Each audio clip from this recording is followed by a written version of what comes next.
The biggest thing that I can tell you that we're going to be dealing with today is a concept called contrast. What's contrast mean? When you think of contrast, what do you think of? Setting on TV. Tell me more. Like, you can make it less blurry or make it more sharp. Okay, so add some clarity. Okay. Okay. What else do you think of when I say the word contrast? Two opposing things. Can you give me an example? Loud and soft. Loud and soft. Or emphasized or not stressed and unstressed. Stressed, unstressed. Yeah. Okay. Cool. These are all elements. A common like high contrast. If you're thinking of just like visually, like when we look at a page, this is high contrast. White and black is about as high contrast as you can get. In fact, for anyone here who does any sort of graphic design, any social media stuff, a huge problem that I see over and over. I hate looking at flyers for events because people are really bad at making flyers for events because you can't even read them. You can't even read them. They'll put, I'm going to put red text, which is already just like a huge issue, on top of like a blue background, or like this like bright green on top of like a, even like a high like bright white and things like these are not high contrast. Things get lost. They're not visible. So when we think of contrast, we're trying to make things visible, clear, sharp. Same thing when we're talking. So if we want to think about our voice, what are some things that we can do with our voice to add contrast? Project. Okay. Can you give me an example? Like you're always trying to act like somebody's across the room. You always want to make sure that you're heard and speak clearly, so you project your voice. Can you give me an example?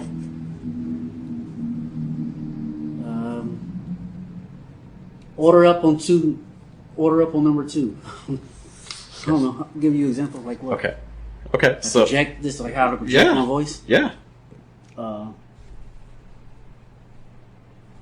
There's an emergency. Please call 911. Okay. Would you say that has contrast? There's an emergency. Please call 911. Is that contrast? Yes. It's loud. I guess if you're like, It's clear. you're like, you're like, yo, Camargo, and then you're like, hey man, like what's going on? Like so you conversation, you shout, and then you do Yeah. conversation. So I Okay. guess if you're shouting first and then talking to them, There has to be the and then, right? yeah. If you make everything bold, nothing's bold. Right? If everything's highlighted, nothing's highlighted. So it's not just about, I mean, yeah, it's great that you're yelling projecting, but if I talk like this imagine that I do this whole talk for the next like half hour, the entire time I talk, it loses its impact after. You're going to fall asleep after a while. You're going to zone out. No, that's why I said. Depending on the situation, you don't have to. So you don't want to project the whole time. Like You can't project the whole time. You can't. Okay. So that's one example of contrast. What's another example? talking too softly. Okay, so let's put that first element of contrast as volume. Okay, so the first element of contrast is I can talk louder, I can talk softer. And the other, maybe speed would be. Can you give me an example? Would be fast and slow. So you say like, "Is exhausting. I'm exhausted. A coma looks good to me. If only I could be sure." And like so, if you choose where to slow down, where to speed up, especially if you're ramping up. Cool. So like I might talk really fast like this for a minute, but then I slow down. Speed is another element of contrast. Get too fast, you sound like a chipmunk. But there's times you may want to do that, right? Yeah, when you're being acting like a chipmunk, you want to be Alvin and the Chipmunks. We can talk a little bit about some of the emotional things that come with the decisions that we make. Other elements of contrast. We talked about volume. We talked about speed. Light to dark. What do you mean? For our voice. Or our voice. Because we're thinking about reading a poem out loud. Yeah. Your voice is very powerful. Your voice can do a lot of things. It's the most powerful tool you have.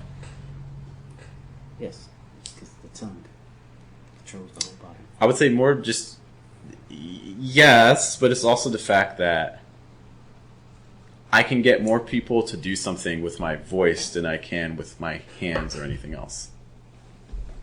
Volume, speed.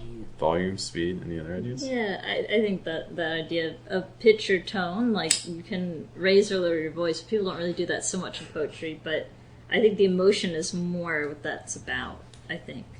like if you're trying to sound more serious, you'll like deepen your voice a bit, Mm-hmm. and then if you're trying to sound funny, you're gonna raise your voice or the Mm-hmm. So I think maybe that's Yeah. also related. Like, there's a difference between saying like "really" and "really" and "really." These all mean very different things. Same word. You know, I don't know. Has anyone here ever studied like a tonal language? Anyone study like Chinese, Vietnamese, Thai?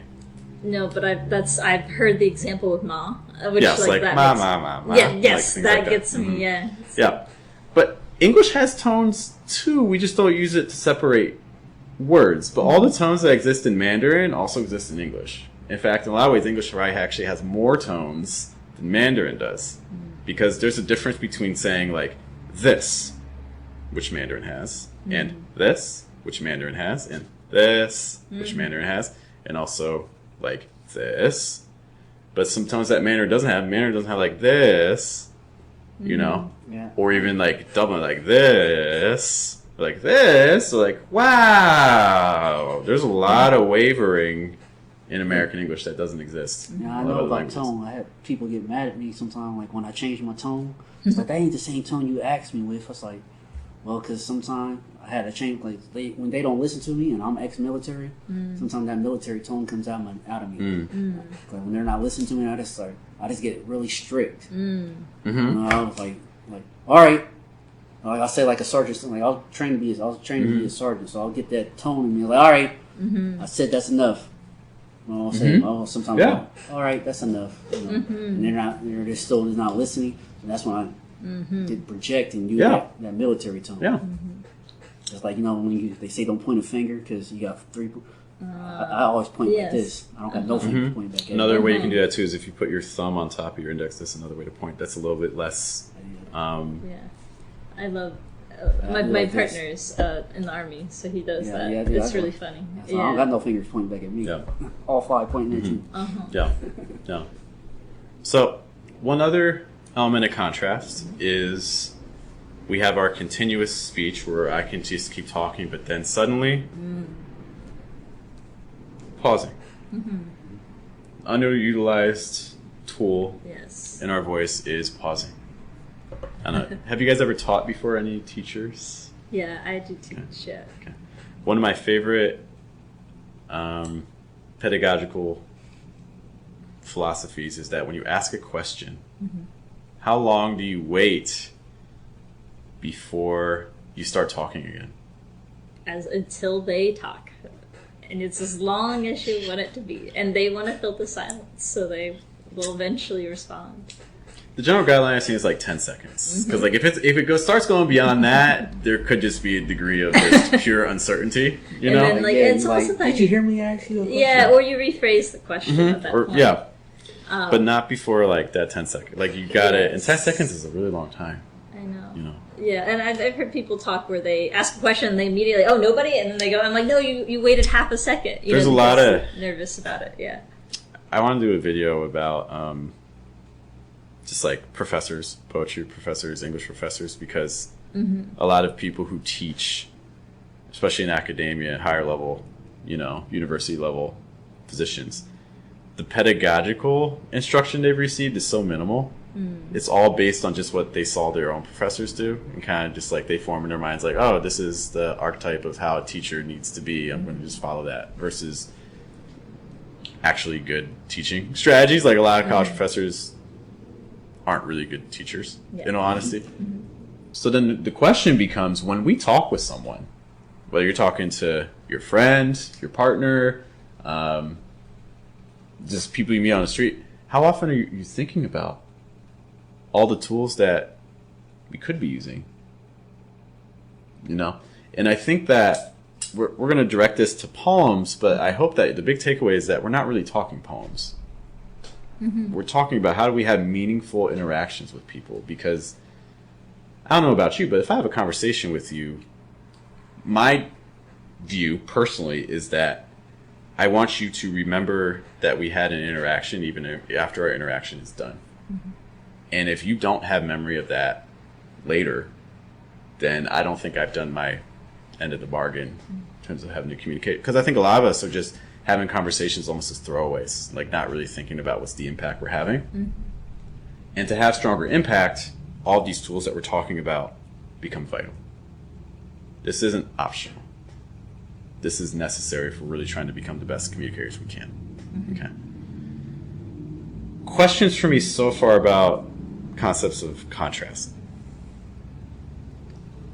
I guess how do you know, I guess for you personally, what sounds natural versus forcing contrast that you feel like, oh, well, it makes me sound more mature, but it makes me sound less like myself. Like, you know, something that sounds more like poety versus something that sounds more like yourself. I think we'll talk a little bit about some things that we want to do. Because basically, we're going to look at a poem and I'm going to show you what typically happens in American English. And we're not even going to think about, if you're expecting this to be about, this is how you perform poems, probably not going to give you that. But if you're approaching more as like, this is how to talk in a way that impacts people, then I think we can go pretty far. Okay. So let's talk about the very first fundamental concept where we can start applying these elements of contrast. Let's talk about how a sentence works in English. Okay. Have you guys ever heard of thought groups before? Thought groups. Okay. Thought groups are groups of words that go together before your next group of words. No matter what language you talk, thought group, we don't talk one word at a time. Thought group. I just had two thought groups. No matter what language you speak, we don't talk one word at a time. Okay. Hello, my name's Jeff. Two thought groups. Hello, thought group. My name's Jeff. Like, once you actually start paying attention to where your breaks are, when you talk, you can start identifying where your thought groups are. Okay. There's a lot of subjectivity to this. There's not really right or wrong answers. But once we have an idea where our thought groups are, that is going to give us a lot of ideas about what we can do with our elements of contrast. Okay, so let's take a look at this first line in our poem. Diane, can you read that first line for me, from another down to fly away? Yes. Another heavy frost, what doesn't die or fly away. How many thought groups did you have? You said that. 2. 3. I'm going to show you how you read it, okay? Another heavy frost, thought group. What doesn't die, thought group. Or fly away, thought group. Those are the places where you had these slight little pauses and link things together a little bit. Okay. Now, you could have done 2. You could have said another heavy frost, thought group. What doesn't die or fly away. That would be 2 thought groups. Can you hear a difference between, I'll read it again 2 times, so you can hear a difference between them. First time, 3 thought groups. Another heavy frost. What doesn't die or fly away. Second time, 2 thought groups. Another heavy frost. What doesn't die or fly away. Do you hear the difference? Okay. Questions on that so far? So that means you just decide where you want to put your pauses at, basically, your thought groups. A lot of times thought groups are separated by pauses. It's not always going to be that neat, but that is a common way to find where's the thought group start and where's the thought group end. So for instance, when I'm talking right now, I'm not really pausing. When I'm talking right now, I'm not really pausing, but there's still 2 thought groups. When I'm talking right now, I'm not really pausing. You said I just kind of kept flowing without stopping. It was a slight pause. Yeah. And then my brain visualizes where the comma would go. Even Right, and that's so not how that works. So we have to be careful because Yeah. punctuation can be a guide, but we don't always follow punctuation. Yeah. Okay. Because I might say, for instance, like, if it rains tomorrow, then I'll bring an umbrella. So that would break on the comma. But I might say, if it rains tomorrow, then I might bring an umbrella. Well, now I just extended past the comma, right? So it's not always... It can work, but sometimes if you follow the punctuation too strictly, you can actually end up sounding a little robotic. It's too regular. Yes. If there's anything that English really likes contrast. And if you really like contrast, then that also means that you really don't like patterns. We're basically constantly trying to disrupt. The minute we start becoming predictable is the minute people start zoning out and stop caring about what we say. It's like if you think of a comedian on a stage. As long as you don't know the end of the joke, you're willing to listen to that comedian. But the minute you know the ending, you're waiting for the next joke already, or you're waiting for the next person to come up. English really wants to be surprised, a constant state of surprise. So we can use contrast for that tension. Okay. When you change a thought group in English, change the pitch. Mm-hmm. If you change the thought group, change the pitch. Okay. Pitches, let's just kind of do some real quick pitch practice, because American English needs a lot of pitch, especially compared to other languages. American English is moving all over the place. A lot of people think of Americans as being these super exaggerated, like hyperbolic people. You know, it's fake, it's artificial. But the reality is, no, we need pitch because American English has a lot of breath, there's a lot of flow. So we use pitch as separation between words. Mm-hmm. Okay. So let's just do a real quick pitch scale. Leland, I'll start with you. We're going to go down 5 times, okay? Let's use the word this. Can you say for me, this, this, this, this, this? This, this, this, this, this. Mm-hmm. You can even have smaller increments. Okay, it's like this, this, this, this, this. This, this, this, this, this. Perfect. Can you go back up to your mids like this, this, this, this, this? This, this, this, this, this. Okay. You're ending up higher, just a note. Okay, but that's fine. Okay. Huh? Can you go up 5? Can you do like this, this, this, this, this? This, this, this, this. You don't have to start. You don't have to start. You start mid. This, this, this, this, this. This, this, this, this, this. Mm-hmm. And then can you do this, this, this, this, this? This, this, this, this, this. And then yeah. So I would say something I would encourage you to kind of practice a little bit is trying to make the increments a little bit smaller, because instead of like ending at your midpoint, you either tend to go a little high or you tend to go a little low. Just a note. Oh, I'm a natural baritone. This, that's fine, but this you still have your midpoint that you want to kind of hover around, right? Another way you can kind of practice pitch, Dan, I'll do this with you. Let's instead of doing steps, we can kind of just link everything. Can you say like we'll do mid down to low? Can you say like this? This. Good. Can you do like this? This. Good. Can you go high? This? This. That's very good. And then can you do this? This. Perfect. So then the question is, how often are we tapping into the full range? Because a lot of us, we stay at a very comfortable range. Mm-hmm. But there's times where we need to go high. And there's times we gotta go. I do when I sing. Okay. Why don't we do it when we talk? I feel like I do things when I talk and I don't notice it, right? For Like, sure, yeah. right. Yeah. And that's how we're all going to be. So I'm asking us to like, hey, let's start really kind of paying attention to what we got going on. Because that's how it always is, right? We're always doing more things than we're aware of. Mm-hmm. But so start listening to this in other people's speech. Listen to what I just did right there. Start listening to this in other people's speech. So you just drop in, right? Okay. So let's experiment a little bit with this first line. So we have another heavy frost, but doesn't die or fly away. Mm-hmm. Let's do 3 thought groups the way Diane did at the beginning. Diane, I want you to think high pitch, low pitch, high pitch. Mm-hmm. Can you read that for me, that first line again? Like so, you said high pitch, low pitch, high pitch. High, low, high. Mm-hmm. Okay. Another heavy frost, what doesn't die or fly away.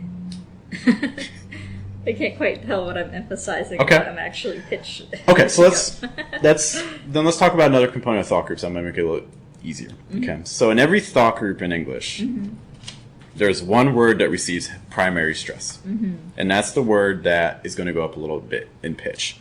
So let's figure out, where are you putting your stresses? Can you read the first thought group for me? Yeah, another heavy frost. I'd probably put heavy as mine. Another heavy frost. Okay. So if we're doing heavy. So then I would expect that everything after it is going to go down. So Okay. It's like another heavy frost. Okay, another heavy frost. I want you to do that. Do you remember that like pitch scale exercise? Let's kind of move that around a little bit. Let's start mid, then go up. Like another heavy frost, another heavy frost, another heavy frost, another heavy frost, another heavy frost. Can you do that for me? Another heavy frost, another heavy frost, another heavy frost, another heavy frost. One more? Another heavy frost. Okay, and so you get another heavy frost. Would I still good? Yeah. Yeah, heavy frost. So frost is going to be lower than heavy. Heavy frost, heavy frost. Look at our new news lady, weather lady right there. Yeah, I mean, they go to broadcasting school. They teach you a very regular cadence, right? Okay. Can you read that second thought group for me? What doesn't die? And I guess I would assume die is the one, and it's Let's experiment. Doesn't Stress die. what for me? what doesn't die. You stress doesn't there. No. What, and should I stress low or high? Doesn't So stress, like, if I want to stress what? want.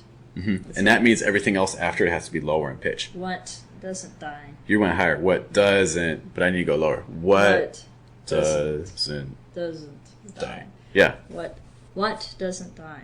What doesn't die? Yeah. Can you say that for me? What doesn't die? What doesn't die? Ooh. Okay. Now let's try stressing doesn't. Can you say what doesn't die? What doesn't die? And now let's stress die. What doesn't die? What doesn't die? That one's a little too much, yeah. It's because your doesn't was too high. Yes. What doesn't die? What doesn't die? What doesn't die? What doesn't die? Higher on die? What doesn't What die? doesn't die? Ooh, there you go. Yeah. Okay. Let's do that one more time. So I want you to do, we're going to do it 3 times, change the stress each time. What doesn't die? What doesn't die? What doesn't die? What doesn't die? What doesn't die? I don't know if that's the other way. What doesn't die? What doesn't die? It's the hardest for somebody. Okay. No, it's all good. This It is, doesn't- you may or may not have ever even done this doesn't- before. Yeah, but these No. are the things we want to be thinking about. Okay. Okay. And then our last thought group, what do you want to stress there? Or fly away. Or fly away. I think, or fly away. Or fly away. I think, I don't know if because I usually you don't, because I'm thinking so much about stress, and you'd be like, oh, you wouldn't stress or, but like, doesn't die, or fly away. I guess away, maybe. Okay. Fly away is a phrasal verb. Yeah. Typically away would get the stress, but you could do or. Yeah. Or fly away. Or fly away. Yeah, it's just like, I think that's too much emphasis on a, like, Okay. a non-content word. That's fine. Yeah, look at you. Content words fine. Look at you. Okay. Okay. So we're thinking maybe stress on heavy, stress on away. What do you want to stress in the middle? Doesn't die. I think what doesn't die. I guess, but it's like I feel like it should be die and fly because they kind of rhyme together. So I feel like they should be. Remember what we talked about too, that English with patterns a lot of times does not like patterns. When we just get too predictable, it actually takes people out. It doesn't bring them in. So that rhyme, one of the issues that when people do a lot of rhyming poems is that they tend to put all the emphasis on the rhyme. And then from an audience perspective, this is like you're just getting beat. It's like, oh my gosh. Yeah, and I guess I worry about like if I overemphasize like the verb that like the the verb that follows, I guess, as part of the verb phrase, the important word is going to be like lost, and the like if you say like if I'm not stressing die and it's like a one syllable, that'll just sort of disappear, and they'll just hear doesn't die, and then fly away. I understand the argument. I guess my counter would be if it weren't an important word, it wouldn't even be in the sentence to begin with. So just the fact that it's there is often enough. Yeah, that makes sense. And if it gets lost for your listener, that's not necessarily the end of the world. It's still there. I kind of liked, I'll be honest, when we were doing the experiments, I liked when you stressed what. What? Yeah, that's probably true. Yeah. Another heavy frost. What doesn't die or fly away?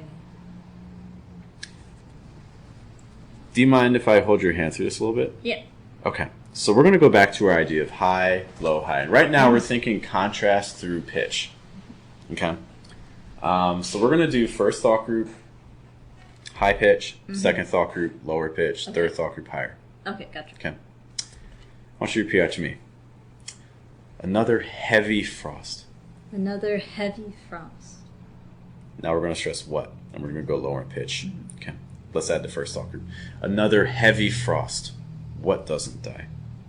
Another heavy frost. What doesn't die? Ooh. You feel that? That's interesting. Okay. And then we got the last thought group. We're stressing away and we're going to go higher in pitch again. And again, this is just an experiment. It's not say always do this with this line. It's just, we're just playing, right? So we're going to go up in pitch, stress away. Okay, so another heavy frost. What doesn't die? or fly away? Another heavy frost. What doesn't die? Or fly away? See that little pitch contrast? Compare that to, in the opening I had you read some sections. Compare how you just read that right now versus where we did with the cold read. And it sounds very different. Yes. Questions on that? Well, I guess you're probably going to address this, but then, like, I guess for every line you would do something. Would you make sure that it's different? Or, like, something, obviously you can have a different effect if you're using sort of the same stress pattern, depending on, obviously, there are different links. Like, so, let me show you an issue. One of the things that, based on where you were thinking about putting stresses before, that made me a little bit nervous. Like, what happens if let's stress the last word in every thought group. Another heavy frost. What doesn't die or fly away? So that's how it sounds like if I stress the last word, everything. Okay. I'm going to read it 2 times. Compare. Another heavy frost. What doesn't die or fly away? Another heavy frost. What doesn't die or fly away? What do you notice about those two? You stretch the first word on the second time. First time you always stress the last word. So yeah, so the first time stressing just the last word, second time changing to stress. Which one, from a listener's perspective, kept you in it more? The second one.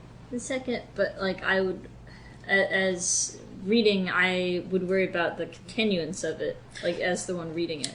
Is that it felt more conclusive, if that makes sense. So, like, not like, because I've also heard with reading that you don't necessarily want to stop after every line. And then so, like, if I were reading it that way, I would be like, I'm going to stop. And then I'll be like, no, wait, no, I have to keep going. So that's the only thing. So when we're performing, if you have a poem and you're like, I want to perform this, ideally, it's not going to be the first time you've ever practiced reading it. Yes. Right? So, like, ideally, you've taken the time to practice reading on your own to kind of start working all this kind of stuff out. Right? That being said, if you are presented with a poem randomly like today, these are still things you'd be like, all right, I'm doing a cold read. I'm still going to try to apply some of this stuff.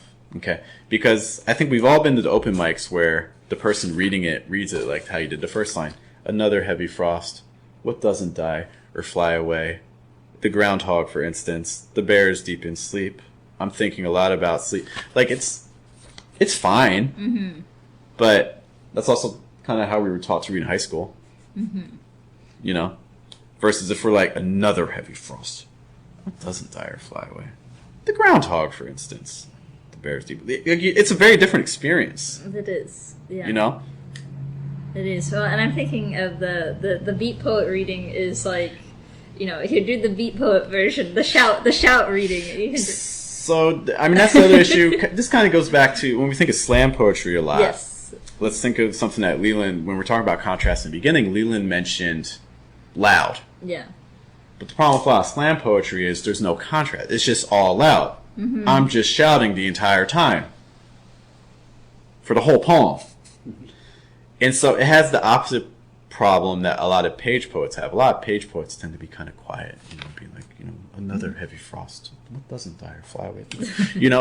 But the slam poets just do another heavy frost. What doesn't die or fly away? The groundhog for it. Like, it's the same problem. It's just the other side of the coin, but it's the same problem, Whereas, and again, that's kind of why we're doing this workshop, is to be like, okay, well, this, when we communicate, what can we do?